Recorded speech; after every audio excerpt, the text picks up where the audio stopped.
있죠. 오늘 이 시간 아데나 투자자문의 신승용 대표와 함께합니다. 안녕하세요. 네, 안녕하십니까. 네. 자, 코스피 트럼프 시대가 개막한 이후에 어쨌든 야금야금 올라가긴 합니다. 어떻습니까? 이제 국내 증시의 영향들 좀 점검을 해봐야 될 것 같은데요. 예, 결국은 이렇게 좀 보셔야 될 것 같습니다. 트럼프 대통령 당선 이후, 그리고 그 취임식 이후 시장의 변화, 시장의 움직임. 어쩌면 지금 현재 상황, 트럼프 대통령 당선 이후, 당선 직후 바로 그 시장의 움직임이 그대로 재현이 되고 있는 것은 아닌가라는 그런 생각을 좀 가져보게 됩니다. 일단 트럼프 대통령 당선 이후 지난 11월 8일이었죠.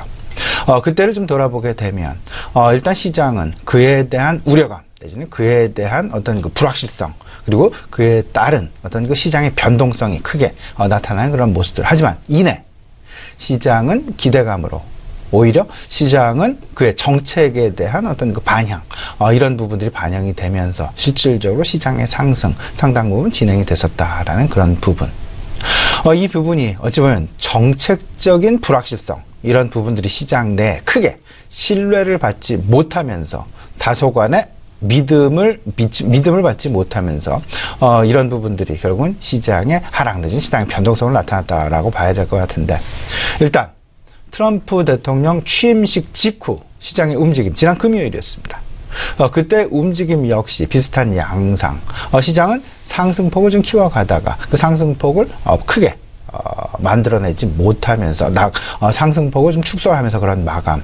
어제 같은 경우 다소간에 좀 약보합 상황이 진행되는 그런 모습들. 우리 시장 내 여전히 관망 양상 내지는 여전히 시장에 대한 믿음 명확하게 나타나고 있지 않다. 하지만 큰 그림에서 본다라면 결국은 통상적인 신정부 출범 이후 정책적인 어떤 허니문 피리어드라는 그런 부분들, 미루할 기간이다라는 정책적인 기대감이 여전히 시장 내에 잔존하게 되면서 시장 크게 하락을 하기보다는 오히려 상승 쪽으로 조금씩 방향을 잡아 나가는 그런 모습들이 나타나고 있다. 물론 급변하는 어떤 그 시장의 변화는 없습니다. 왜냐하면 그가 주창을 하였던 선거 공약들 이런 부분들이 시장의 어떤 그 기대치와의 갭 이런 그 갭을 줄여가는 과정 속에서 시장은 조금씩 방향성을 가지고 상승하는 그런 모습들이 나타나 가능성이 높다라는 점.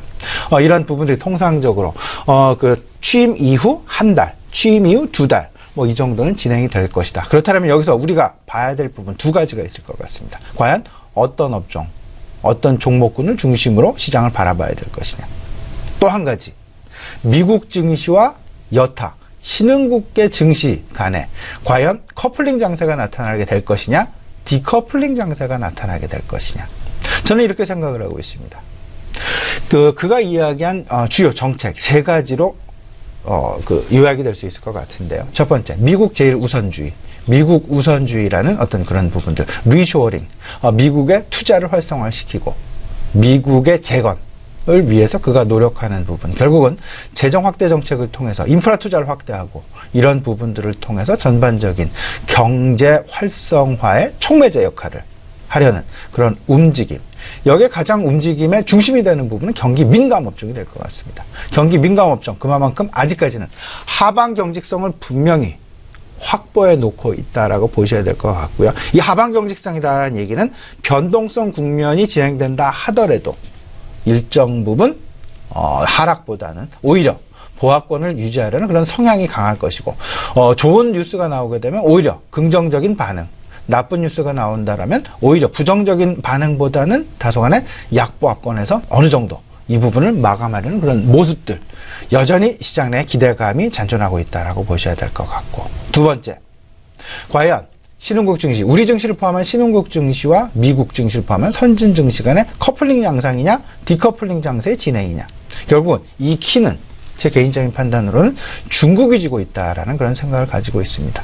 지금 현재 미국과 중국 어마어마하게 사실상 대립각을 상당히 심각하게 세워놓고 있다라고 보셔야 될 것 같은데, 트럼프 대통령의 한마디, 어찌 보면 보호무역이다라는 부분, 우리가 가장 우려하고 있는 부분이 될 것 같은데요.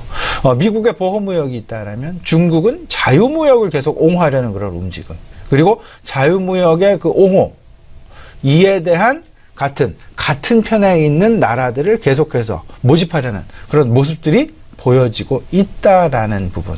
지난 다보스 포럼을 통해서도 우리가 이 부분을 확실하게 느낄 수 있지 않았나 생각이 되고요. 더 나아가서는 환율 부분에서도 이런 부분 우리가 쉽사리 이해를 할 수 있을 것 같습니다. 환율. 결국은 달러와의 강세, 위안화의 인위적인 약세 부분. 이런 부분들은 결국은 미국에서 이야기를 하고 있는 보호무역을 극복하기 위한, 자유무역을 옹호하기 위한 중국의 선제적인 조치다라고 생각이 좀 많이 들고요.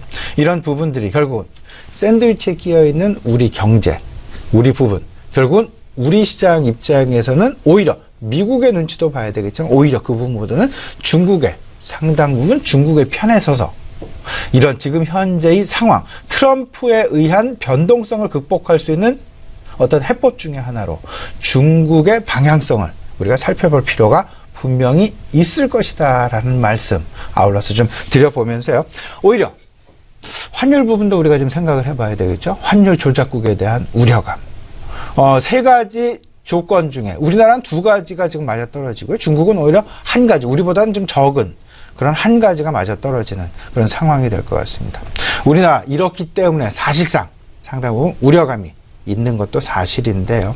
이런 부분들 속에서 과연 중국의 입장, 중국과 미국 간의 마찰, 오히려 갈등 이런 상황들이 조금 더 쉽게 해결이 되어 갈 것이냐, 아니면 그 냉전 상황이, 아니면 냉전이라기보다는 그 갈등 상황이 냉전으로 치닫게 될 것이냐라는 그런 부분들에 대한 관심을 갖는 것이 오히려 조금은 더 시장의 방향성을 탐색해 나가는데 도움이 될 것이다라는 그런 말씀 아울러서 드려봅니다.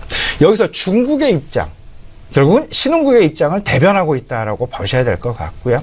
여기에 가장 어찌 보면 하방 경직성을 갖는 그 업종 찾아본다면 원자재 업종이다라고 말씀을 드릴 수 있을 것 같습니다. 원자재, 미국의 인프라 투자 확대, 그리고 인플레이션 기조를 유지하려는 그들의 정책과 전혀 무관하지 않고요.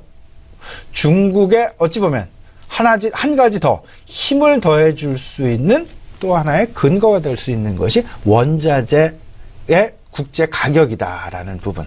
원자재 가격의 동향 역시 우리가 세밀하게, 세심하게 살펴봐야 될 것 같습니다.